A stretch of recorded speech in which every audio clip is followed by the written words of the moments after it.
नमस्कार, बहुत स्वागत है आपका। आप देख रहे हैं इंडिया न्यूज। मैं हूं आपके साथ पिंकी धनखड़। खबर के खास बुलेटिन की शुरुआत करेंगे और इस वक्त की बड़ी खबर इजराइल ईरान जंग से जुड़ी हुई है। आज पुतिन से मिलेंगे ईरान के विदेश मंत्री। ईरान के विदेश मंत्री आज मॉस्को पहुंचेंगे, जहां पर पुतिन से मुलाकात करेंगे। बता दें कि पुतिन लगातार अमेरिका को चेतावनी देते रहे हैं कि अगर वो इजराइल का इसी तरीके से समर्थन करते रहेंगे तो इसके अंजाम बहुत ही ज्यादा गंभीर होंगे।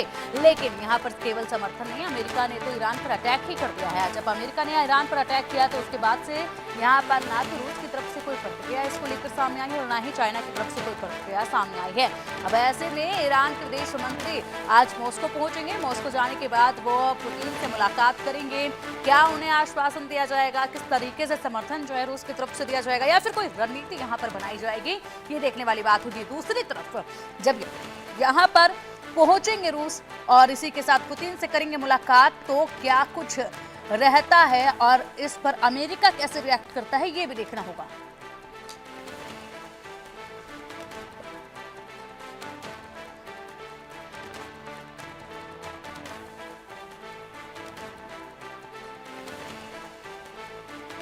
और चलिए, आप इस पर अधिक जानकारी के लिए हमारे साथ हमारे खास मेहमान जुड़ चुके हैं चर्चा के लिए, और साथ ही हमारी सहयोगी मेहंदी गर्ग हमारे साथ हैं। हमारे साथ defence expert retired colonel TP Tyagi ji. Sir, बहुत स्वागत है आपका इंडिया न्यूज पर। Good morning sir. जय हिंद। लगातार सुबह से ही और कहें तो रात भर से ही बड़े अपडेट सामने आ रहे हैं इजराइल ईरान वॉर को लेकर।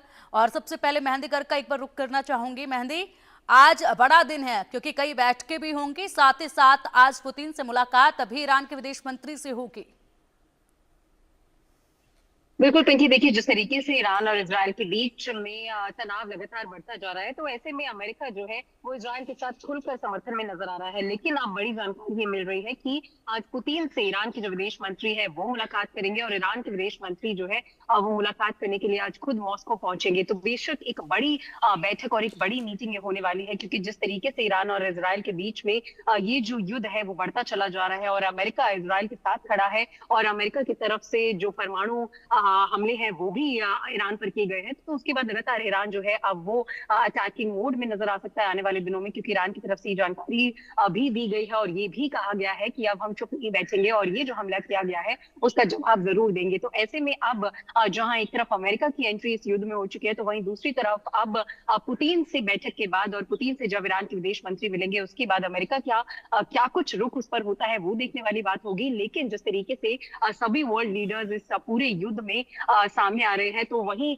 जहां एक तरफ शांति की बात हो रही है, शांति चाहते हैं सभी देश के जो वर्ल्ड लीडर्स हैं, लेकिन वहीं अमेरिका की अगर बात की जाए तो जहां एक तरफ बयान दिया जा रहा है शांति का, तो वहीं दूसरी तरफ ईरान के ऊपर ताबड़तोड़ हमले अमेरिका की तरफ से भी किए जा रहे हैं। तो ऐसे में ईरान अब चुप बैठने वालों में से नहीं है, और ईरान की तरफ से जानकारियां भी दी गई हैं कि ये जो हमले किए गए हैं वो अमेरिका की तरफ से किए गए हैं। इसके पीछे अमेरिका का हाथ है और अमेरिका शांति का ढोंग कर रहा है। जी बिल्कुल, अमेरिका शांति का ढोंग कर रहा है, ये प्रतिक्रियाएं अब सामने आ रही हैं और ऐसे में देखा भी यही जा रहा है। फिलहाल रुख करना चाहेंगे त्यागी सर का। त्यागी सर, महत्वपूर्ण है आज का दिन बेहद ज्यादा, और ऐसे में रूस में पहुंच रहे हैं, मॉस्को पहुंच रहे हैं आज ईरान के विदेश मंत्री, और साथ ही साथ वहां पर पुतिन से मुलाकात वो करेंगे। क्या बातचीत हो सकती है, क्या कुछ पुतिन की तरफ से कहा जा सकता है, और क्या रणनीति जो है वो बनाई जा सकती है? देखिए, ईरान के प्रेसिडेंट मसूद पेजेस्कियन ने हमारे प्राइम मिनिस्टर से बातचीत की, तो क्या कोई अचानक हमारे स्टैंड में चेंज आ जाएगा? ऐसे ही जब ईरान के डिफेंस मिनिस्टर जा रहे हैं रशिया में मिलने, तो रशिया के स्टैंड में अचानक कोई चेंज नहीं आ सकता। स्लोली चीजें बदलती हैं। अब 3-4 चीजें देखिए। पहली बात, रशिया के कनेक्शन इजराइल से भी हैं और ईरान से भी हैं, यानी कि Russia can not go all out against Israel. दूसरी बात, रशिया खुद यूक्रेन के युद्ध में उलझा हुआ है, लिहाजा he can not give all out support to Iran. तीसरी बात, रशिया ने अमेरिका से ये कहा कि ईरान में एक न्यूक्लियर फैसिलिटी है, शायद बोथरो उसका नाम है, उसमें मेरे 200 न्यूक्लियर साइंटिस्ट काम कर रहे हैं, उसके ऊपर अटैक ना किया जाए। यानी कि रशिया को मालूम भी था अटैक के बारे में, और एक टैसिट अप्रूवल भी मिल गया कि मेरे लोगों पे अटैक ना किया जाए, और अमेरिका ने उसे एक्सेप्ट भी कर लिया, यानी कि रशिया की तरफ से इसकी एक खामोश टैसिट अप्रूवल मिल गया। और रशिया और अगली बात यह है कि Russia will not involve in this war, because वो ये चाहता है कि अमेरिका यूक्रेन के साथ जो मेरा युद्ध चल रहा है उसमें ज्यादा इंटरवीन ना करे, तो मैं अमेरिका का जो ईरान के साथ युद्ध चल रहा है उसमें इंटरवीन नहीं ठीक है, करूंगा। ठीक अब है। मुझे बताइए ये चार चीजें हो जाने के बाद क्या उम्मीद करते हैं बगराज जो उनके मिनिस्टर हैं ईरान के, कि क्या रशिया ये कह देगा कि नहीं, I am ready at the most अगर कोई चीज होगी तो वो ये कहेंगे रशिया के प्रेसिडेंट कि मैं तुम्हारे न्यूक्लियर प्रोग्राम के समर्थन में हूँ, ठीक है, पीसफुल पर्पस केवल के यानी कि लिए, सिर्फ जो जुबानी मुझे चाहिए। समर्थन जो है वो दे सकते हैं, ऑल ऑफ द सडन वो पूरी तरीके से आगे फ्रंट लाइन में आकर नहीं खड़े होंगे और ना ही यहाँ पर पूरी तरीके से उनके साथ जमीन पर धरातल पर खड़े नजर आएंगे। सिर्फ एक जुबानी समर्थन जो है वो मिल सकता है। सर, एक और बड़ी जानकारी सामने है, ईरान के यूरेनियम पर नेतन्याहू ने बहुत बड़ा दावा किया है। ईरान का यूरेनियम कहाँ है हमें जानकारी है, नेतन्याहू ने कहा है हमारे पास खुफिया जानकारी है। ये नेतन्याहू कह रहे हैं ईरान के 400 किलो यूरेनियम का हमें पता है। अब देखिए, यूरेनियम को लेकर ये कहा जा रहा था कि शिफ्टिंग शायद हो सकता है की जा चुकी हो ईरान में, जिसके बाद यहाँ पर इसको पूरी तरीके से सुरक्षित रखने के लिए ईरान जो है इस तरीके से शिफ्टिंग के कदम उठा रहा होगा। लेकिन नेतन्याहू ने कह दिया कि हमें मालूम है कि 400 किलो यूरेनियम कहाँ पर है, ईरान का यूरेनियम का ठिकाना हमें मालूम है। तो क्या अगला टारगेट अब ये हो सकता है, क्योंकि यहाँ पर हर वक्त यही देखा गया है कि इजराइल किस तरीके से एक एक टारगेट को हिट कर रहा है, जो कि बड़ा नुकसान ईरान को पहुंचा रहा है। सर, क्या कहेंगे? नेतन्याहू ने बड़ा बयान देते हुए कहा है कि 400 किलो यूरेनियम कहाँ है हमें मालूम है। बिल्कुल सही है। देखिए, अगर ना मालूम रहा होता इजराइल को तो क्या ये पॉसिबल था कि शुरू में ही, थोड़ी देर के अंदर ही उनके करीब 2 दर्जन मिलिट्री कमांडर्स को, और वो भी सीनियर कमांडर नहीं बल्कि टॉप मोस्ट कमांडर को मार देना, और जो उनके न्यूक्लियर साइंटिस्ट हैं करीब करीब 1 दर्जन न्यूक्लियर साइंटिस्ट को मार देना, इसका मतलब कितनी करेक्ट और स्पेसिफिक इंफॉर्मेशन है, and it is corroborated with artificial intelligence. अब आप कल्पना कीजिए कि 400 kg enriched uranium up to 60% it was lying in ये फोर्डो का जो न्यूक्लियर प्लांट फैसिलिटी है उसमें रखा हुआ था। अगर उसका ईरान को मालूम, इसका इजराइल को मालूम है, तो अगर वो 400 kg वहां से निकाल के कहीं सरफेस पे चला गया होगा तो उसका मालूम होना तो कोई बड़ी बात है ही नहीं। उन्होंने तो ये भी कहा था कि हमको मालूम है खोमेनी कहाँ है यार, खोमेनी का वो तो डेथ वारंट भी साइन कर दिया था, उसने विटो किया डोनाल्ड ट्रंप ने। तो उनकी जो खुफिया एजेंसी है मोसाद, उसके पास पूरी जानकारी है, और ये जानकारी एक दिन में नहीं उपलब्ध की जाती है, एक लंबे समय से वहां पे ये काम चल रहा है। एक एक पॉइंट की जानकारी इजराइल के पास है। इजराइल का जो खुफिया तंत्र है वो ईरान के खुफिया तंत्र से कहीं ज्यादा बेटर है। इनका रिसर्च डेवलपमेंट, इनकी टेक्निकल कैपेबिलिटी, इनकी innovation capability is far far better in proportions बजाय ईरान के मुकाबले। तो वो बिल्कुल त्यागी 400 सर, आप kg सही अगर कह रहे हैं। और ऐसे में एक एक चीजों की खबरें यहाँ पर हैं, तभी तो डोनाल्ड ट्रंप कहते हैं कि हमें मालूम है कि तुम्हारे चीफ खामेनेई कहाँ पर हैं, हम उन तक आसानी से पहुंच सकते हैं, लेकिन अभी उन्हें मारा नहीं जाएगा। यानी कि पल पल की अपडेट है यहाँ पर। और वहीं दूसरी तरफ ईरान के पास ये अपडेट है, यानी कि पता नहीं, लेकिन इसराइल और अमेरिका के पास तो है। अमेरिकी हमले को लेकर ईरान ने एक और बड़ा बयान दिया है, हमारा स्वधृत यूरेनियम सुरक्षित है, ये कहा है। खामेनेई के सलाहकार का बयान सामने आया है जिसमें कहा है कि खेल अभी खत्म नहीं हुआ है, खेल अभी खत्म नहीं हुआ है और यहाँ पर ज्यादा बड़ा नुकसान नहीं हुआ है। ये भी वो लगातार कह रहे हैं कि अभी खेल खत्म नहीं हुआ और बड़ा नुकसान भी नहीं हुआ है। त्यागी सर, ट्रंप कह रहे हैं कि अब शांति होनी चाहिए और शांति की वो उम्मीद जता रहे हैं, लेकिन खामेनेई की तरफ से लगातार ईरान की तरफ से जो बयान आ रहे हैं वो तो यही आ रहे हैं कि कड़ा जवाब दिया जाएगा, खेल अभी खत्म हुआ नहीं है, हम शांत बैठने वाले नहीं हैं और हमारा स्वधृत अभी पूरी तरीके से सुरक्षित है। देखिए, मैं इस सवाल का जवाब कॉमन सेंस के हिसाब से देता हूँ। कॉमन सेंस ये कहती है कि हर व्यक्ति को अपना फेस सेविंग करना पड़ता है, मुंह छुपाने की जगह मिल जानी चाहिए। क्या खोमेनी ये कह सकते थे कि मैं हार मानता हूँ? तो ये सवाल ही नहीं उठता। खोमेनी ये कह रहे हैं, लिहाजा रास्ता क्या होगा? रास्ता होगा लेकिन वो खोमेनी को बातचीत के लिए तो कह सकते थे कि चलिए बातचीत करते हैं, बातचीत की टेबल पर आइए। बातचीत के लिए उनके डिफेंस मिनिस्टर ने या फॉरेन मिनिस्टर ने, अरगाची क्या उसका नाम है, उसने पहले ही मना कर दिया। उसने कह दिया कि डिप्लोमेटिक विंडो बंद हो चुकी है, अमेरिका ने हमको डिप्लोमेसी धोखा दिया है। उसने कहा हमें कूटनीतिक धोखा दिया है। पहले जब हमारी अमेरिका से बात हो रही थी तब हमको धोखा दिया, जब हमारी यूरोपियन लीडर से बात हो रही थी तब हमको धोखा दिया, हमें उलझाए रखा और अपनी तैयारी करते रहे। तो उनके फॉरेन मिनिस्टर ने कह दिया कि हम डिप्लोमेटिक विंडो बंद हो चुकी है। तो क्या खोमेनी अपने उसके खिलाफ जाते? तो खोमेनी उसके खिलाफ जा नहीं सकते थे, हार की बात कह नहीं सकते थे। अलावा इसके कि नहीं अभी खेल नहीं खत्म हुआ, इसके अलावा वो और क्या कह सकते हैं? लिहाजा अब क्या पॉसिबल है? अब पॉसिबल ये है कि ईरान का फेस सेविंग भी हो जाए।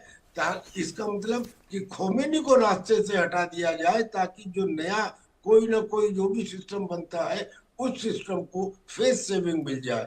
ये तो खोमेनी ने कहा है ना, वो कह दे कि हाँ हम तैयार हैं पीस टॉक्स के लिए। ऐसा ही होता है बड़े बड़े देशों के अंदर, जब सिचुएशन आउट ऑफ कंट्रोल हो जाती है तब किसी ना किसी की बलि देनी पड़ती है।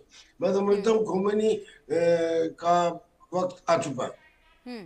ठीक है, बिल्कुल सर। और अब एक और बड़ा अपडेट सामने है, उसका भी रुख कर लेते हैं। ईरान इजराइल के बीच जंग का 11वां दिन हो चला है। संयुक्त राष्ट्र सुरक्षा परिषद में बैठक की, यूएनएससी की बैठक में ईरान की रोचक बातें सुनी गई। इजराइल ने झूठे नैरेटिव को बढ़ावा दिया है। तो इजराइल ने झूठे नैरेटिव को बढ़ावा दिया है, ये ईरान की तरफ से कहा जा रहा है। यूएनएससी भी जो है वो लगातार इसकी निंदा कर ही रहा है, क्योंकि शांति की अपील लगातार की जा रही है मिडल ईस्ट में, लेकिन बावजूद इसके शांति तो होती नजर आ नहीं रही है। दूसरी तरफ ईरान जो है उसका कहना है कि इजराइल ने झूठे नैरेटिव को बढ़ावा दिया है। महत्वपूर्ण बैठक हुई त्यागी सर यूएनएससी की, उसमें बेहद सारी बातें हुई हैं। इसी में बताया गया कि इजराइल ने झूठे नैरेटिव को बढ़ावा दिया है। क्या कुछ महत्व रखती है ये बैठक, और क्या इससे आने वाले वक्त में कुछ असर नजर आएगा क्या? देखिए, यूनाइटेड नेशंस टूथलेस है, नेललेस है। आज तक दुनिया में जिस यूनाइटेड नेशंस को बनाया गया था कि दुनिया में पीस और स्टेबिलिटी मेंटेन की जाएगी, क्या वो किसी भी इशू को रिजॉल्व कर पाया? क्या वो फिलीपींस और चाइना के इशू को रिजॉल्व कर पाया? क्या वो इजराइल और हमास के इशू को रिजॉल्व कर पाया? तो पहली बात तो ये कि यूएन सिक्योरिटी काउंसिल के अंदर कुछ भी कह दिया जाए, उनके पास कोई ऐसा सिस्टम नहीं है कि वो रिजॉल्व कर सके इशू को। उनके पास तो पीस कीपिंग फोर्स का रखना भी बेकार है। एक बात तो कि वो कुछ कर नहीं सकते। लेकिन हाँ, अब सवाल ये उठता है कि वो ईरान कह रहा है कि इजराइल ने झूठा नैरेटिव दिया। ये क्यों नहीं कहा जाएगा कि ईरान ने झूठा नैरेटिव दिया? आपने ये कहकर कि मैं पीस पर्पसेस के लिए यूरेनियम का एनरिचमेंट करूंगा 2015 में संधि की, और वो लिमिट थी करीब 4%, और आपने यूरेनियम को सेंट्रल फ्यूजिस को इकट्ठा करके एनरिच कर लिया करीब 60% तक। तो क्या ये झूठ नहीं था? और आपने आईएईए के जो इंस्पेक्टर्स थे उनको इंस्पेक्शन करने के लिए भी रोक दिया। क्या ये गलत नहीं था? तो ठीक है। अच्छा, फिर अगर मान लीजिए सारी बातें हो जाए और ये मान भी लिया जाए कि इजराइल झूठा नैरेटिव दे रहा है, तो वीटो पावर तो है ही अमेरिका के पास। सिक्योरिटी काउंसिल में 15 मेंबर है, लेकिन उन 15 मेंबर में चाहे जितना चिल्लाते रहे, बात उन्हीं की चलती है जो 5 परमानेंट मेंबर है। और ये जो वीटो पावर है, यही दुनिया में सबसे ज्यादा लड़ाई झगड़े की जड़ है। कितना भी अच्छा प्रस्ताव हो, कोई सा एक वीटो पावर लगा देता है, प्रस्ताव खत्म हो जाता है।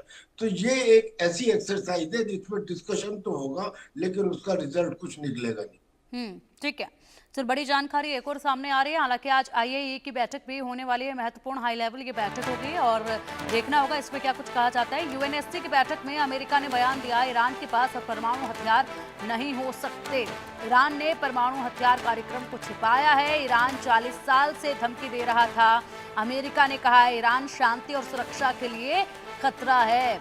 यूएनएससी की बैठक में अपने अपने पक्ष रखे गए तो अमेरिका की तरफ से कहा गया कि परमाणु इनके पास नहीं हो सकता है। 40 सालों से उन्होंने ये बातें हमसे छिपाई हैं। लगातार वो धमकी भी दिए जा रहा था और इस पर काम भी किया जा रहा था। ईरान शांति और सुरक्षा के लिए एक बेहद बड़ा खतरा है, इसलिए उसके पास परमाणु नहीं होना चाहिए। स्पष्ट बातें कही जा रही हैं और अभी भी तनातनी लगातार जारी है। तो ऐसे में इस बैठक में भी होगा भी तो क्या ही होगा, त्यागी सर? फिर again you look at it from the common sense point of view, ऐसा कौन सा देश है जिसने आतंकी संगठनों को डेवलप करने के लिए काम किया हो, अलावा पाकिस्तान और ईरान के? अबे ईरान में कुर्द फोर्स है, वो जो कुर्द फोर्स है वो आईआरजीसी का एक पार्ट है। कुर्द फोर्स का ही कमांडर था वो सुलेमानी, जिसको मारा गया था। अब वो ये जो कुर्द फोर्स है, इसके 10 सेंटर्स को हालांकि इजराइल ने इस युद्ध के अंदर तबाह कर दिया है, लेकिन ये कुर्द फोर्स का काम क्या है? ईरान के अंदर काम नहीं करते ये ईरान से बाहर के देशों में जाके आतंकी संगठन डेवलप करते हैं। इसलिए ईरान को ऑक्टोपस कहा जाता है और उसकी 8 नहीं, उसकी 1 दर्जन से भी ज्यादा आतंकी भुजाएं हैं। मुझे बताइए, हमास, हिजबुल्लाह, हुती, क्या ये देश हैं? ये तो आतंकी संगठन है। अब जो आतंकी संगठन है, तो इसमें सवाल ये उठता है कि अगर ईरान ने न्यूक्लियर बम बना लिया तो आप उसे इन आतंकियों के हाथ में जाने से कैसे रोक सकते हैं? और इसके इंक्लिनेशन भी मिले हैं। लिहाजा और फिर अगर एक क्रेडिबिलिटी होती है, आज दुनिया में बड़े बड़े देश होंगे लेकिन उनकी क्रेडिबिलिटी नहीं है, इंडिया की क्रेडिबिलिटी है, जो credibility over a period of time establish की जाती है। ईरान की क्रेडिबिलिटी ऐसी नहीं है। पिछले 40 साल से उन्होंने झूठ बोलते रहे कि मैं पीसफुल पर्पस के लिए हूँ, तो अब 2015 से तो खास तौर पे, तो इसलिए उनकी क्रेडिबिलिटी भी नहीं है और उनके आतंकी संगठनों में इस न्यूक्लियर बम के जाने का खतरा भी है। अगर ना भी मान लीजिए न्यूक्लियर बम जाए, अगर रेडियो एक्टिव मटेरियल भी उनके हाथ में चला जाता है तो वो रेडियो एक्टिव मटेरियल भी एक खतरा है, because it can be used in crude bombs. Hence ये बिल्कुल सही प्रपोजल है कि Iran should not be allowed to make a bomb. ठीक है। अमेरिकी हमले की चीन ने निंदा की। यूएनएससी की बैठक में चीन ने निंदा की है। चीन ने युद्ध विराम की मांग की है। तो चीन अब युद्ध विराम की मांग कर रहा है। इससे पहले चेतावनी जो है वो अमेरिका को दे रहा था और ऐसे में चीन ने केवल निंदा ही यहाँ पर की है, लेकिन किसी भी तरीके से आगे एक भी बयान नहीं दिया है। ना तो ये कहा है कि ईरान का हम समर्थन करते हैं, ना ही यहाँ पर दूसरे कोई बयान दिए हैं। केवल यही कहा कि यहाँ पर अमेरिका ने जो किया वो वाकई में निंदनीय है और इसी के साथ चीन ने युद्ध विराम के लिए मांग की है। अब देखिए त्यागी सर, हम बात कर ही रहे थे रूस की और चीन की। जिस तरीके से रूस को लेकर आप भी कह रहे थे, बात हो ही रही थी कि केवल यहाँ पर सिर्फ बातों से ही समर्थन देंगे, इसके अलावा कुछ नहीं। चीन भी लगातार धमकी दे रहा था कि अगर अमेरिका इसी तरीके से करता रहा तो हालात खराब होंगे, लेकिन अब जब अमेरिका अटैक कर चुका है तो केवल उसकी निंदा ही की गई है, समर्थन को लेकर भी कुछ नहीं कहा गया और यही कहा गया कि युद्ध विराम हो। देखिए, चीन इसको युद्ध को नहीं भड़काएगा। क्यों नहीं भड़काएगा? 2 कारण है। पहले मैं वो कारण बताता हूँ जो उसे इकोनॉमिकली हर्ट करेगा। वो कारण ये है कि जैसे ईरान की पार्लियामेंट ने ये तय किया कि हम स्ट्रेट ऑफ हॉर्मुज को बंद कर देंगे। स्ट्रेट ऑफ हॉर्मुज के जो पानी है उसमें एक्सक्लूसिव इकोनॉमिक जोन के अंदर ईरान का भी है और ओमान का भी है। ईरान उसे बंद कर सकता है, ये बात ठीक है, कर सकता है, लेकिन बंद कर देंगे तो क्या होगा? ईरान का करीब करीब तेल का पूरा एक्सपोर्ट चाइना को जाता है और चाइना क्या इसे एक्सेप्ट करेगा? यानी कि उसकी तो इकोनॉमी पहले से ही डोल्ड्रम्स में है, उसको तकलीफ हो जाएगी। तो वो नहीं चाहेगा कि स्टेट ऑफ हॉर्मुज बंद हो, यानी वो नहीं चाहेगा कि वार का एस्केलेशन हो। वो वार का एस्केलेशन नहीं चाहता, लेकिन उसे एक लिप सर्विस करनी है, ये बताना है कि साहब इजराइल ने जो किया गलत किया, अमेरिका ने जो किया गलत किया, तो उसने एक स्टेटमेंट दे दिया। एक तो ये कारण है इकोनॉमिक। एक दूसरा कारण है इंट्रिंसिक कैरेक्टर। चाइना एक बनिया देश है, वो लड़ने में विश्वास नहीं रखता, अपनी ताकत दिखाने में विश्वास रखता है। अगर उसके अंदर युद्ध को पलटने की क्षमता रही होती तो आज इतने दिनों से वो अपने छोटे से ताइवान के ऊपर युद्ध करके कब्जा नहीं कर सका। हर समाज यही रहा कि देखता हूँ, सोचता हूँ, इरादे बांधता हूँ, तोड़ देता हूँ, कहीं ऐसा ना हो जाए, कहीं वैसा ना हो जाए, कहीं अमेरिका ना आ जाए, कहीं ऑस्ट्रेलिया और जापान ना आ जाए। यानी कि आज तक वो ताइवान के ऊपर डिसीजन नहीं ले सका, वो दूसरे देशों के बीच में अपनी टांग क्यों अड़ाएगा? लिहाजा आने वाले समय में भी चाइना से ये एक्सपेक्ट करना ये आउट ऑफ क्वेश्चन है। उसकी लिप सर्विस है, he will not come into play. Hmm, बिल्कुल सही कह रहे हैं सर आप। और ऐसे में कई सारी महत्वपूर्ण बैठकें होनी हैं। फिलहाल देखना ये होगा कि रूस में जो आज महत्वपूर्ण वार्ता होनी है उस पर क्या कुछ नतीजे सामने आते हैं, क्या कुछ पुतिन वहां पर आश्वासन देकर भेजते हैं ईरान को वापस, और इसी के साथ आने वाले वक्त में तस्वीरें क्या होंगी। महत्वपूर्ण दिन है आज का, क्योंकि बैठकें कई सारी होनी है, बड़ी जानकारियां सामने आने वाली हैं। बहुत बहुत शुक्रिया त्यागी सर आपका इंडिया न्यूज के साथ जुड़ने के लिए, महत्वपूर्ण जानकारियां हमारे दर्शकों तक पहुंचाने के लिए। ईरान के सर्वोच्च नेता खamenei के काफी मुश्किलों भरे दिन चल रहे हैं।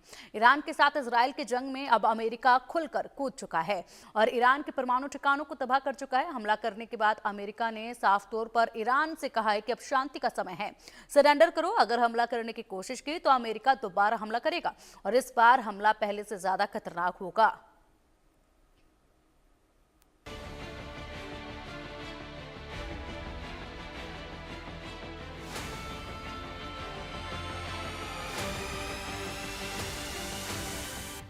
अमेरिका ने बरसाया बम, ईरान बर्बाद, तबाह, बेदम।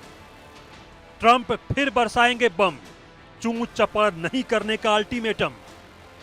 ईरान में गम, आंसू, शोक, खामेनेई को मौत का खौफ। ईरान को इजराइल और अमेरिका की बात नहीं मानना और अपनी अकड़ दिखाने का गंभीर नतीजा भुगतना पड़ा। ईरान पर अमेरिका ने जबरदस्त बमबारी की और फोर्डो, नतांज, इस्फहान में मौजूद परमाणु ठिकानों को बंकर फोड़ बमों से तबाह कर दिया। इस हमले में अमेरिका ने पहली बार अपनी सबसे ताकतवर बम तकनीक GBU-57A यानी बंकर बस्टर का इस्तेमाल किया। 13,600 किलोग्राम वजनी ये बम इतने घातक थे कि 60 से लेकर 90 मीटर गहराई में बनी फोर्डो की न्यूक्लियर साइट भी ध्वस्त हो गई। हमला करने आए 6B-2 स्प्रिट स्टिल्थ बॉम्बर्स ने कुल 12 बंकर बस्टर गिराए, जबकि एक B-2 ने नतांज पर 2 और बम बरसाए। वहीं अमेरिकी नौसेना की पनडुब्बियों ने नतांज और इस्फहान पर 30 टॉमहॉक क्रूज मिसाइलें दाग दी। ट्रंप ने कहा, ईरान मिडिल ईस्ट का सबसे बड़ा आतंकी समर्थक है। हमने ताकत दिखाई, अब वक्त है शांति का। लेकिन ईरान की प्रतिक्रिया इससे कहीं ज्यादा विस्फोटक रही। रिवॉल्यूशनरी गार्ड्स ने कहा कि अब हमारे लिए युद्ध शुरू हो चुका है, उन्हें जहां देखो मार दो। ईरान की ओर से कहा गया कि बहरीन में अमेरिकी नौसेना पर हमला करो और हारमूज जलडमरू मध्य को बंद कर दो। एक तरफ ट्रंप ने इस हमले के बाद ईरान को शांत रहने की खुली धमकी दी, तो दूसरी तरफ ईरान ने इजराइल पर हमला शुरू कर दिया।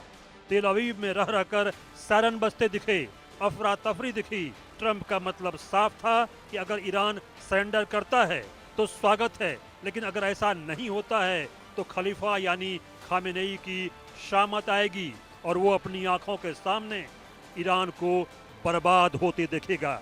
यह बड़ी बात नहीं कि वह ईरान का विनाश देखते देखते खुद भी हमलों का शिकार हो जाए। ईरान पर हमले के बाद ट्रंप ने कहा था कि हमने ईरान में 3 परमाणु स्थलों पर अपना बहुत सफल हमला पूरा कर लिया है, जिसमें फोर्डो, नतांज और इस्फहान शामिल है। सभी फाइटर जेट अब ईरान के हवाई क्षेत्र से बाहर हैं। फोर्डो पर बमों का पूरा पेलोड गिरा दिया गया है। दुनिया में कोई और सेना नहीं है जो ऐसा कर सकती थी। अब लेकिन शांति का समय है। A short time ago, the U.S. military carried out massive precision strikes on the 3 key nuclear facilities in the Iranian regime: Fordow, Natanz, and Esfahan. Everybody heard those names for years as they built this horribly destructive enterprise. Our objective was the destruction of Iran's nuclear enrichment capacity and a stop to the nuclear threat posed by the world's #1 state sponsor of terror. Tonight I can report to the world that the strikes were a spectacular military success. Iran's key nuclear enrichment facilities have been completely and totally obliterated. Trump ने शांति की बात की, लेकिन Iran ने surrender शांति की बात को फिलहाल अनसुना कर दिया है, जिससे मिडिल ईस्ट की जंग अब अपने सबसे खतरनाक मोड़ पर पहुंच चुकी है। अमेरिकी राष्ट्रपति डोनाल्ड ट्रंप ने अपने सारे कार्यक्रम रद्द कर दिए हैं। वह पल पल पर नजर रख रहे हैं। खुफिया एजेंसियां भी अलर्ट मोड पर हैं। ज्वाइंट चीफ्स ऑफ स्टाफ के अध्यक्ष जनरल डैन केन और रक्षा सचिव पीट हेगसेथ किसी भी कार्रवाई के लिए तैयार दिख रहे हैं। आने वाला समय भयानक जंग की दस्तक देता हुआ दिख रहा है। इससे पहले कमोबेश इतिहास ने यही देखा है कि जब जब किसी ने अमेरिका को खुली धमकी दी या अमेरिका की बात नहीं सुनी तो उसका अंजाम भयानक हुआ। ऐसे में बड़ा सवाल यही है कि खामेनेई और उसके देश ईरान का अब क्या होगा।